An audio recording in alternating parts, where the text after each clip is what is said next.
Alright, for the YouTube people joining in, I'm a League of Legends coach. We do League of Legends coach things like coaching and VOD reviewing live on stream. So in case you're interested in this content, check out this video.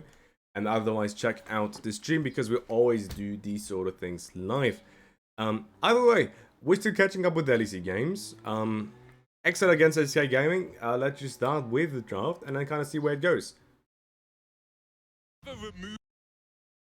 40 views when your viewers are either multi-billionaires or supermodels or so much, to be honest. Come on, relax.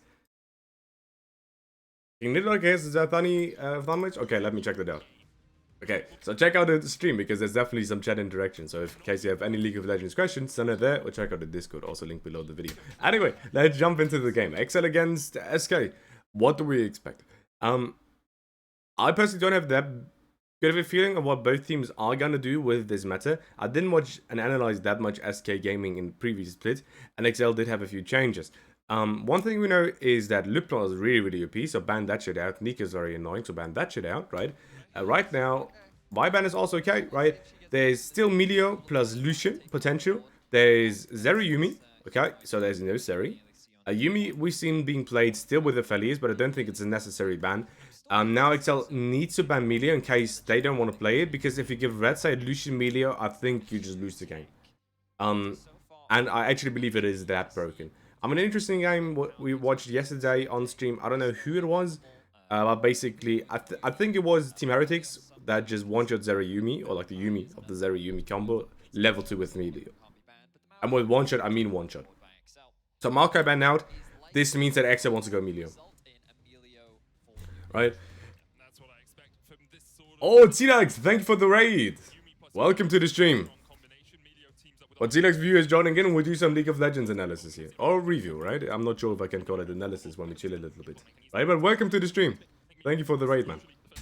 Anyway, okay, Draven is banned here instead. We see a Feli solver, but where's Melio? Right? Lucian Melio, I think, is actually that broken. I think Lucian Melio is actually that broken. I don't think it's legal to give it to red side, right? And even if you have a Felias who can have a decent lane phases against Lucian Melio, right? And you can pick Lulu, who's like sort of a Lucian counter, partly, right?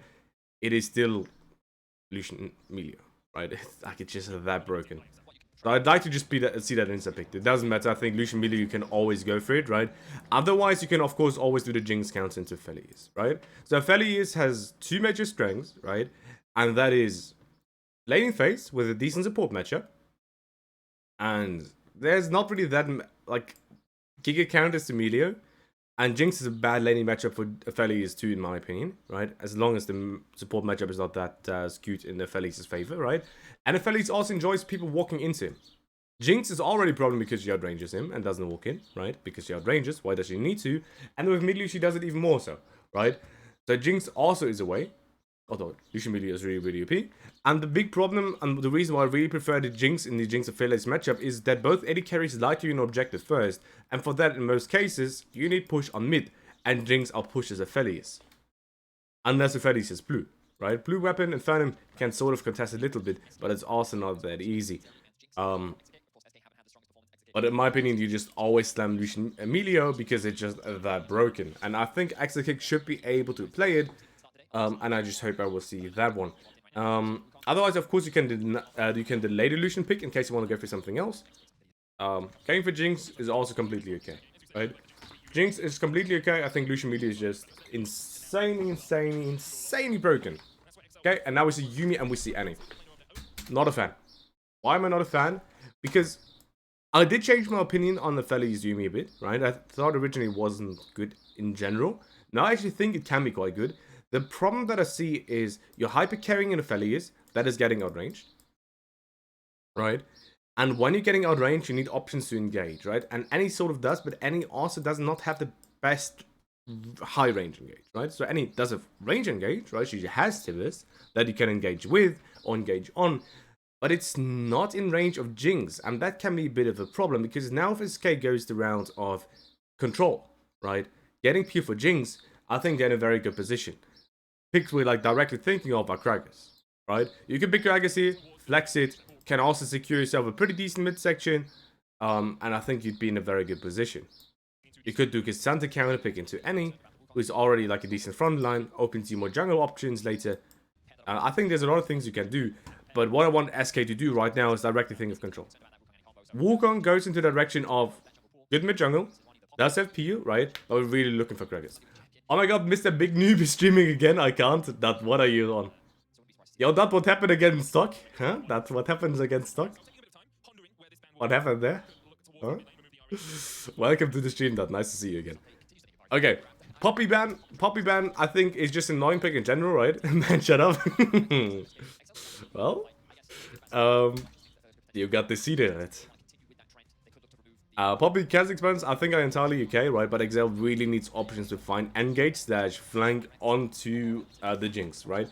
Jinx right now, Giga outranging. What a bag I seen, or that pays me my favorite ref in the background.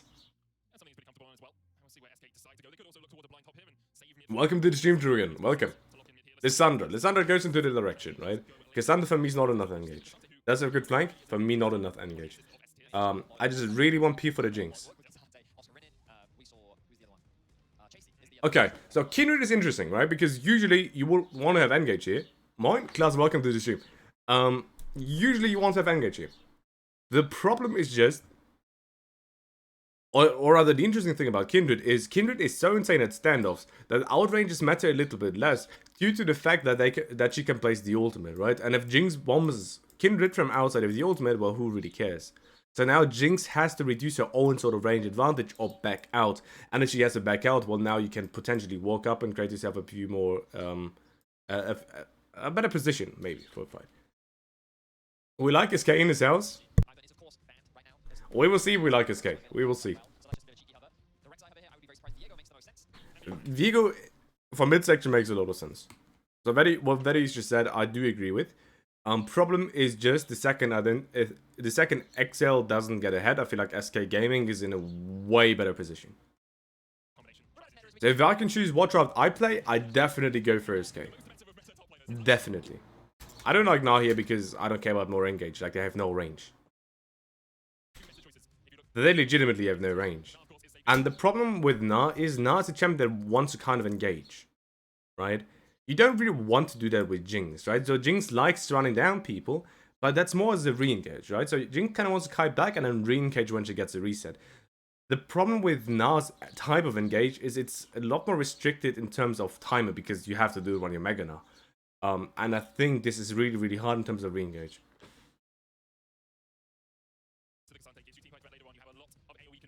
So I mean, I know Irrelevant is good on the champion, and it's a decent lane against Cassandra. Not necessarily the biggest fan, right?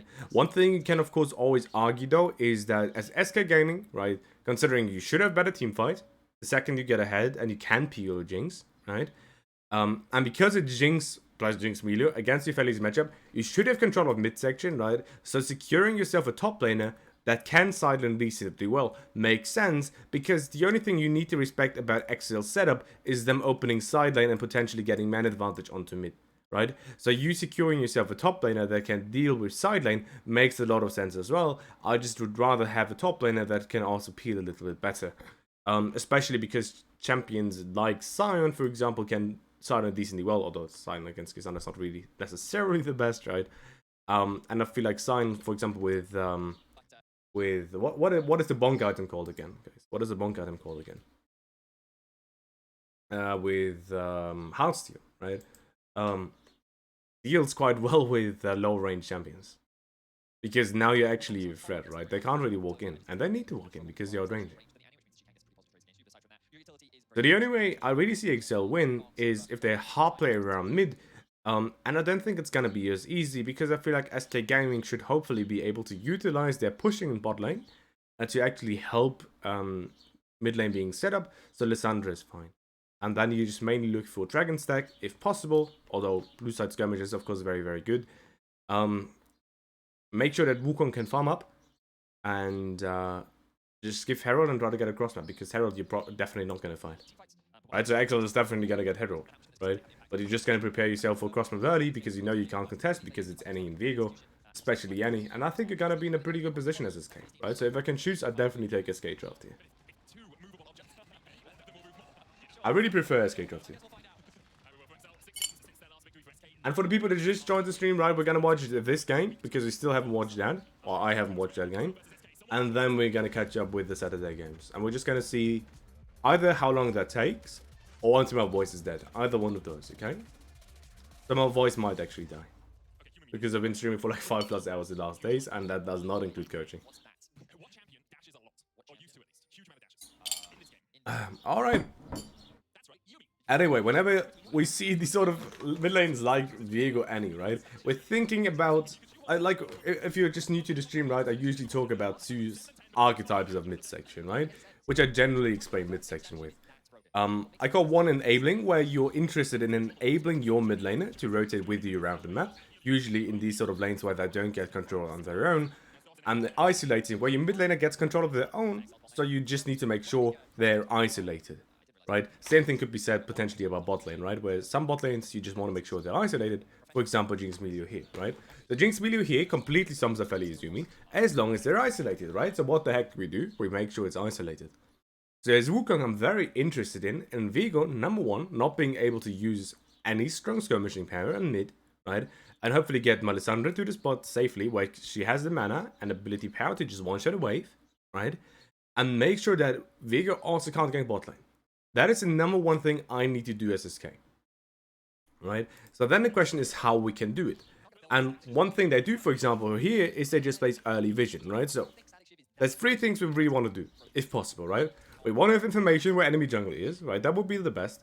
Second is you want to have information on his pathing. And the third thing is to have vision in river or for lanes directly, so we see when he can gank us. Or if he ganks us. An interesting way to look at that is, for example, how Shio plays the game. Exakick, I think, can just pull the wave here, and then Blueside is really screwed. I think Exakick didn't think about it here, but I think if Exakick pulls the wave, I think Blueside is just completely doomed. But yeah. Anyway, right?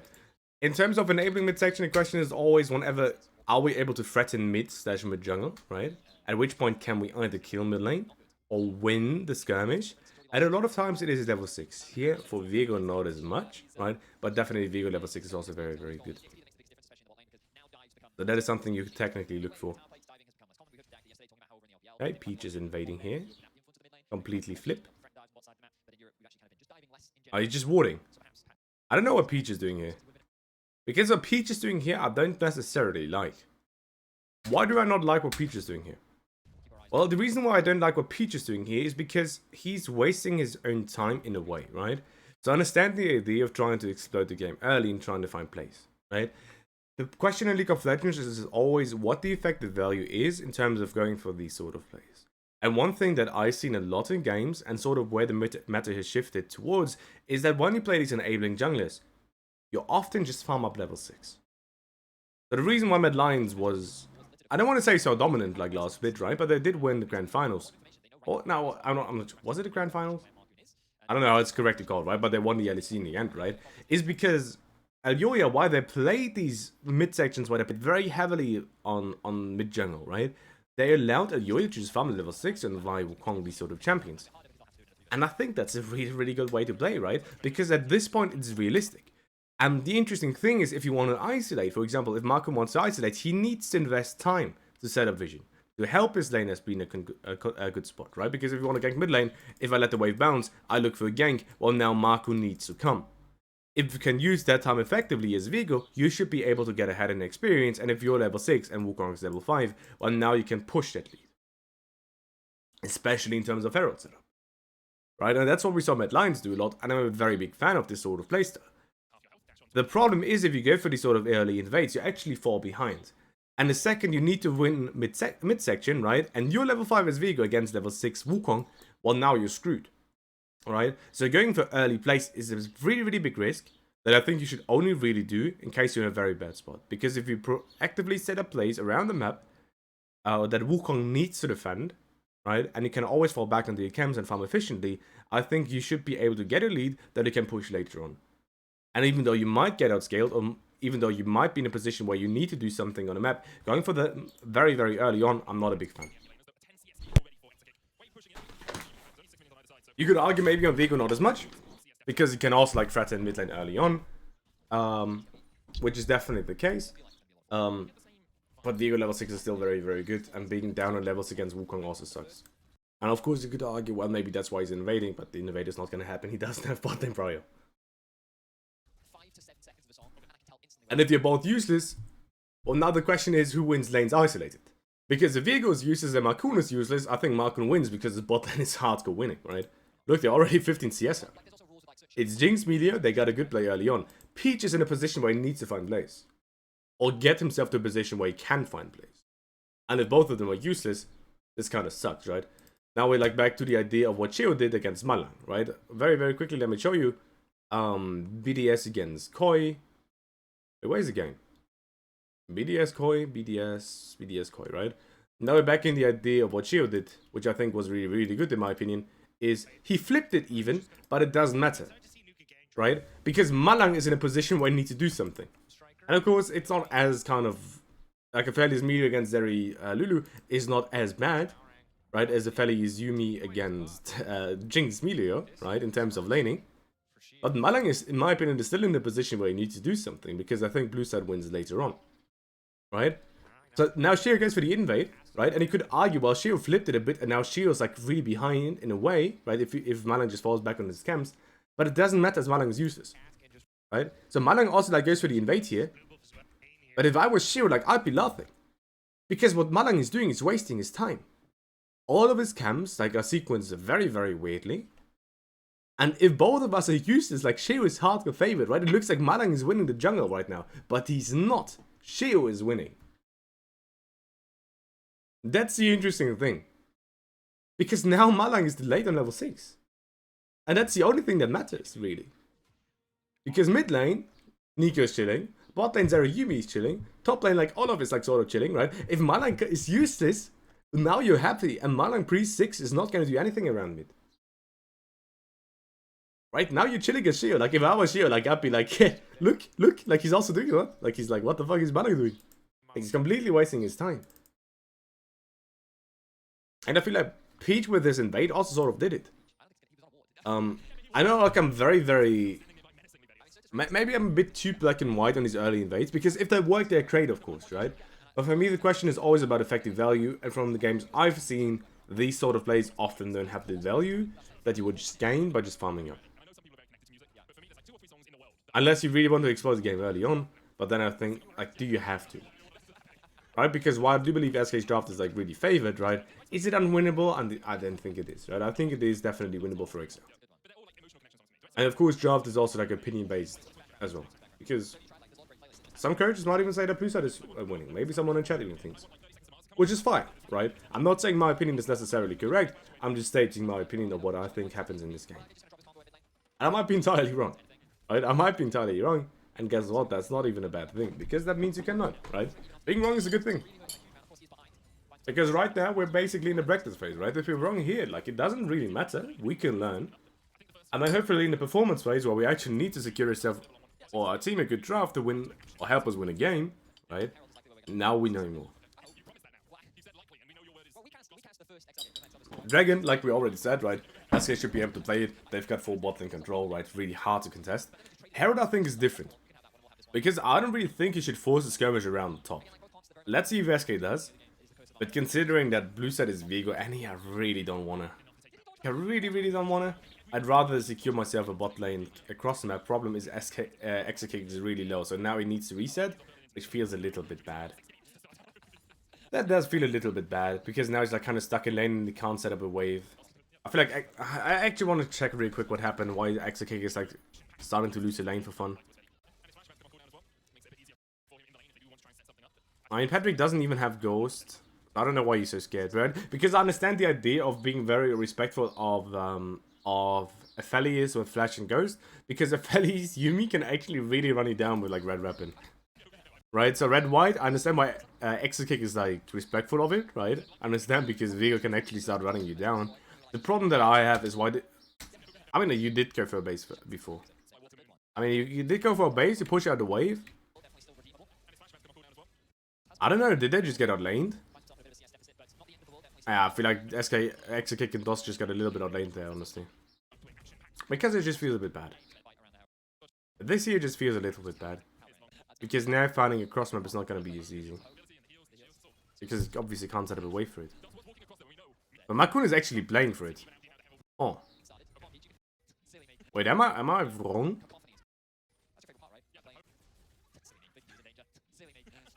I mean, I guess he just straight off. Okay, I mean, SK just takes it off the bot lane because they need to take it anyway, and at least they shift up.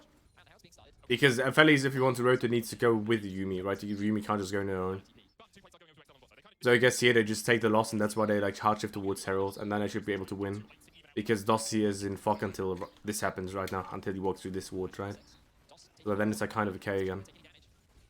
But usually I would have expected Blue side to very hard play for Herald, because the way I look at this matchup is SK should be able to keep bot lane push. Maybe I'm wrong about it though, right? Maybe if Yuumi can actually contest bot lane a lot more, right? Maybe. I don't know. I do not know. Because what is happening here is basically what I expected originally, right? You just look for a cross my bot side, try to find a play there, but it turns out a little bit differently. Ooh. Ooh. Okay. Very cool play. Nice. Boy, Peach actually still got stunned. Well, that is a little bit of a deal, there. Or does it just... Wait, traps just work like that? Does Rico just work like that with traps? Let me check that again. Is it actually the interaction? Or is it just a bit unlucky? Oh, no. Okay, he was like half in the traps. Okay. I was about to say, wait, if he ults over the traps, he still gets stunned? Okay. Well, I mean, not just stunned, snared, right?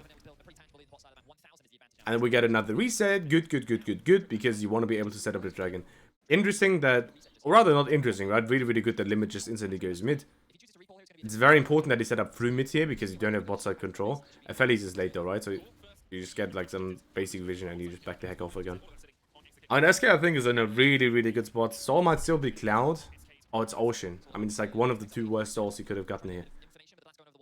Why is Ocean not that good here? Because I feel like Blue side is very bursty, right? They've got any Viego, their main goal is to just burst you and then get resets. Ocean's not going to help you much against that.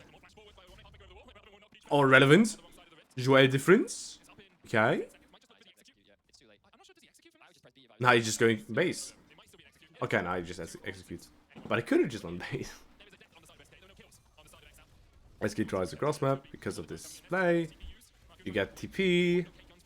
I think, to be honest, you could just like start this play. Oh, I think it's kind of okay to just trade TPs.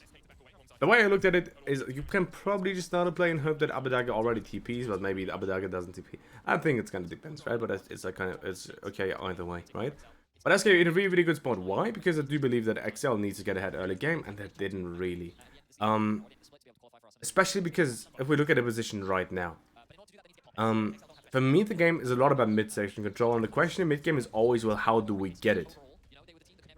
And it doesn't mean in terms of like, okay, how many people do we need to send there, right? But for me, the main question is about, okay, can we get mid control with like even man, right? Or do we need man advantage? And that is for me really when you want to start playing around side lane a lot of times. To get yourself the man advantage. Or, of course, a catch, right? If you can get it, that's nice. But catching people on side is not as easy. And for me, SK has a way stronger mid-section. The XL setting up through mid for me is like very interesting in general because I don't think they can get control with even man, and they knew they had even man. I mean, at least they knew they didn't have man advantage, right? Because Lissandra was there, so they were even disadvantaged. But either way, right? You just get caught like that. And for me, that just kind of means, and that just throws up questions about XL setup because I don't know why they insta went onto mid lane.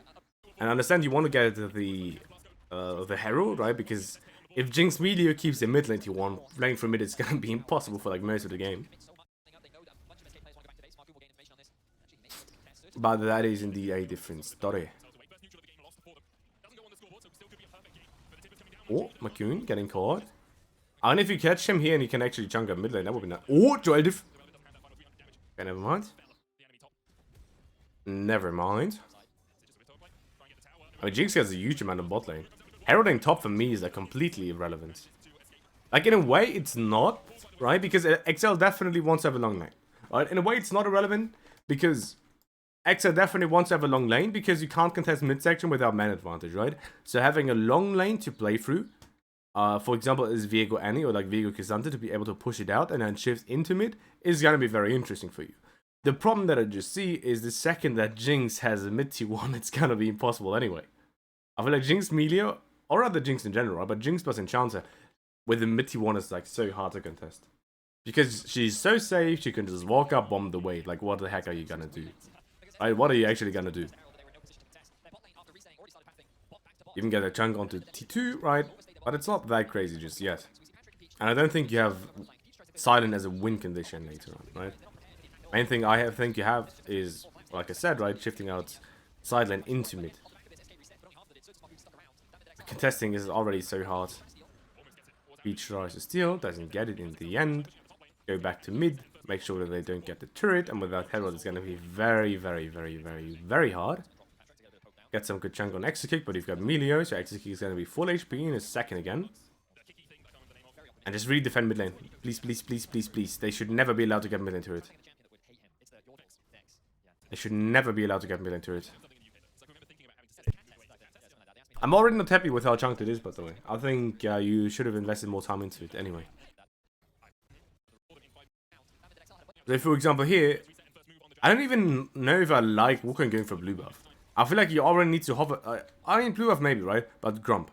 I think you already need to hover around mid. Because like the number one thing for me that matters here is Markoon is that I don't lose my mid lane T1. I'm more playing Herald mid is way better here. You want to open up space for Drake. Yeah, like I said. Like I understand why they want to have a long lane, right? But I think you also need to Herald mid. Without heralding mid, you're not gonna get it, and Jinx Melio or Jinx Enchanter with a mid T1 is really, really rough.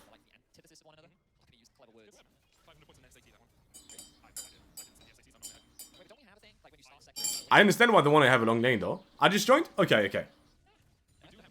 Welcome to the stream, Chaos. Welcome.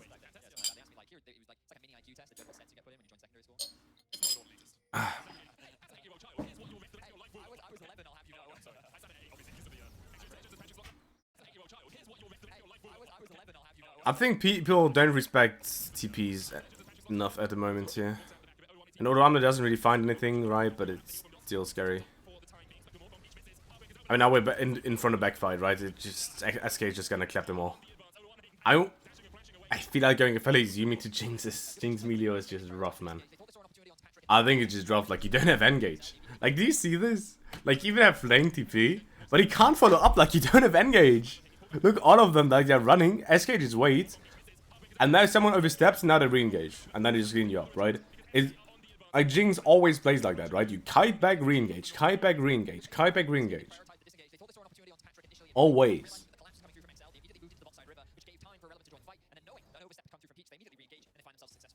And this is so incredibly unplayable. The second you don't find skirmishes around mid, it's so unplayable. And I feel like the second peak was behind in experience early on. Like you don't have level advantage. And if you don't have level advantage, you're gonna be in a rough position. I mean, it's hard. It's definitely hard. Like I said, if I can choose what draft, I'd always take SKs. If I can choose what draft I can play, I'll always take SKs. Very, very big fan of Exakick sprinting it back to mid. Make sure you give mid T1. Mid T1 is the love of your life this game. So make sure you keep it. Like, don't betray your mid T1. I told you we like SK in this house. I mean, I'm like pretty... I don't really care too much about teams. But I mean, what I care about is players, and I care about draft. In terms of who I want to win.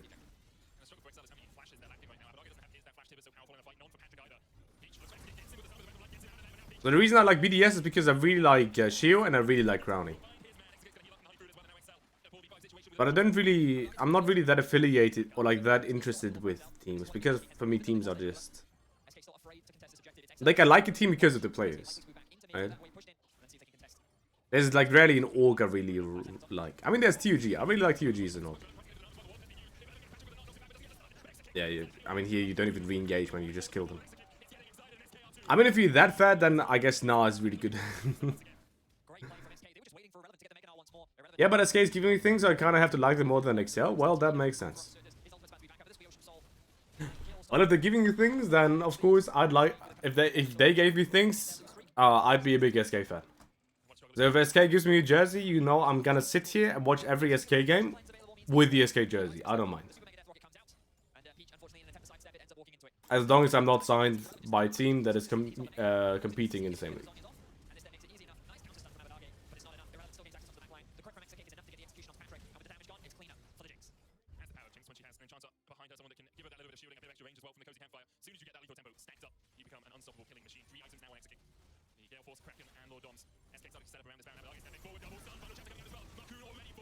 But considering my luck in tryout phases and being stuck top 2 in the selection, I'm not sure if that's gonna happen.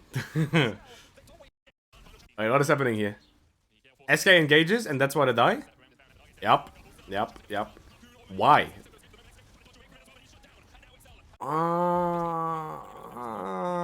But just don't face check, huh?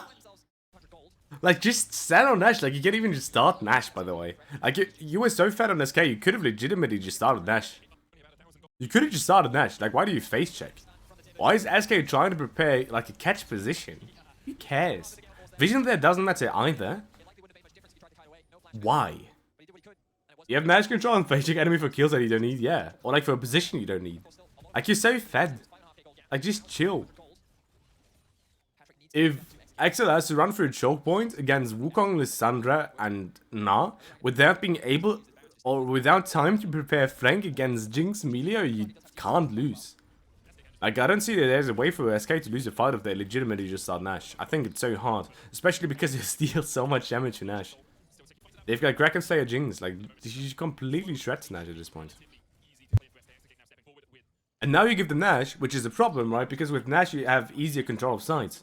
And if you have easy control of sides, now you can shift more easily. And a really big problem for SK is if they can't play together. Just start from coach your analyst and you get a job easy peasy, to be honest. Yeah, but I don't want to like be an analyst. Like, that is fucking boring. Assistant coach I sought after heavily? No. Well, yes. Definitely, right? I got like top 2, like at 4 teams. Just like, I'm just unlucky, man. Like, what can I say? I just need to be even better. That's fine, right? We're just back on the grind and we would just be so good that they can't ignore. It's completely fine, it's completely okay. Well, Exa has a very, very good position for Elder. Exa has a very, very good position for Elder. SK should just push out mid and slowly walk in, try to clear out flanks. Slowly walk in, try to clear out flanks. What Markoon is doing here is beautiful. Very well done, Markoon. I love Markoon so much. Good job. Good job, good job. Clear out flanks, clear out flanks. You want to have front and back fight. You want to have a front and back fight. This is scary. This here is really, really scary. The Exakick is positioning up. Good. There can't be anyone here. There shouldn't be any vision for TP either. They only have Abbedagge TP. This is scary land. This is scary land. Exakick is positioned here. Good. Ooh, what a beautiful engager. What the f... Odoamne's engage is 1v9 here, by the way. Exakick is walking up a little bit too much, but this is just beautiful engage by Excel, actually.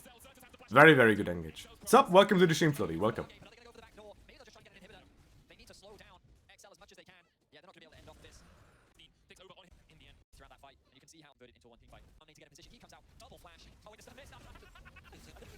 And this is what I mean, right? The second Excel is actually able to get into position where now they can play, but usually they shouldn't be able to, because without Baron, they shouldn't really be in a position where they can go side. Head coach in Division 3, easy peasy.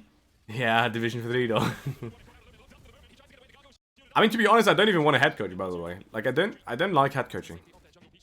I don't think I'm good as a head coach. At least not currently.